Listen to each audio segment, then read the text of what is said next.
license key, look at the Pro version features, check for updates, and integrate into browser. Block any pop-up windows, preferences. Let's look at preferences.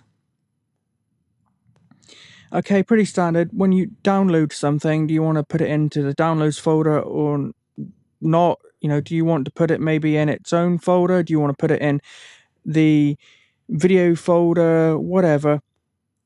You can then autoplay files added to playlists. You can add downloaded files to playlists automatically. You can automatically add files to playlist upon opening. Various playback options here, such as disable screensaver while you're in full screen mode. Optional, you can send anonymous usage statistics to the company, and there's quite a lot of people that don't like that sort of thing, so you can just untick it here and not do that. I have no problem with doing that, so I tend to leave it ticked, and it is ticked by default. But if you don't like that, you can turn it off here. There's also automatically check for updates when you have the program open or not. And if you have it unticked, if you want to check for an update, you'll have to do it manually here. Flash files or SWF files.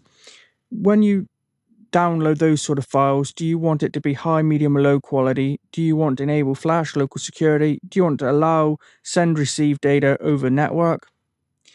Some options here for playlists. Some options for capturing, such as taking a screenshot.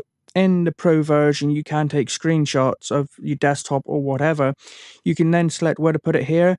You can have it as a TIFF, which I believe is the default, a GIF, or a PNG. I tend to use PNGs or JPEGs. There's no JPEG option here for whatever reason, so I'll use PNG. Screenshot intervals and capture options here. And under video, we can enable force index rebuilding when you open normally AVIs. Deinterlace method, we have FFmpeg, LPF5, and blend, or you can have none. I actually am not really expert on this sort of thing. I don't really know the difference, so I just tend to have it on FFmpeg. That may not be the best one, or in some cases may be better off having it on none, but it's a bit beyond this review. We have image enhancement. You can have none again, normal, fast, or advanced, so I just tend to have it on normal. Performance, we can use a cache of local files. We can use hardware acceleration, and I like to use hardware acceleration. Not all media players have that, especially if they're free, although some others do. So it's nice to have that option, especially when, like I say, if you normally use a free program, they won't necessarily have that. So it's good to have. And I recommend, if it's not ticked by default for whatever reason, you do turn that on. I've certainly had no problems with it in this program or any other. Action upon double clicking. So if you double click the window, even if there's a video playing, do you want it to enter and exit full screen? Do you want it to pause and play the video? Which is, I think, probably how most media players work. If you click on the screen, it will pause it, or no action at all. I like to have it on enter and exit, which is default, because I'll show you later, but basically when you're in full screen in most programs on Mac, if it's using the native OS X full screen, when you hover up here, the menu bar will come down with the close and minimize grayed out, and then the full screen button, and then a lot of people click that. This doesn't do that, so you either have to hit escape on your keyboard or double click, and if you have this turned to play, pause, or none, the only way you get out of full screen is by hitting escape on your keyboard. So it's handy, at least at the moment, the way this program works with its full screen mode, it's handy to have it on enter and exit. Full screen monitor, don't change, or screen one. I've only got one screen. If you had multiple screens, you could select them from here.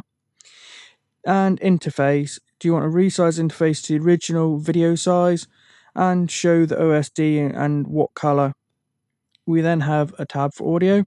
We can select audio device here, such as built-in output, or if we have something like a pair of headphones plugged in, we could select it from here.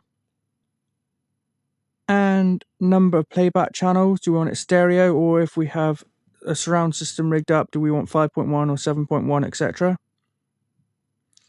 Automatically load external tracks. So if it's external audio files with the video file and it's not built into the video file for whatever reason, we have some options to deal with that there.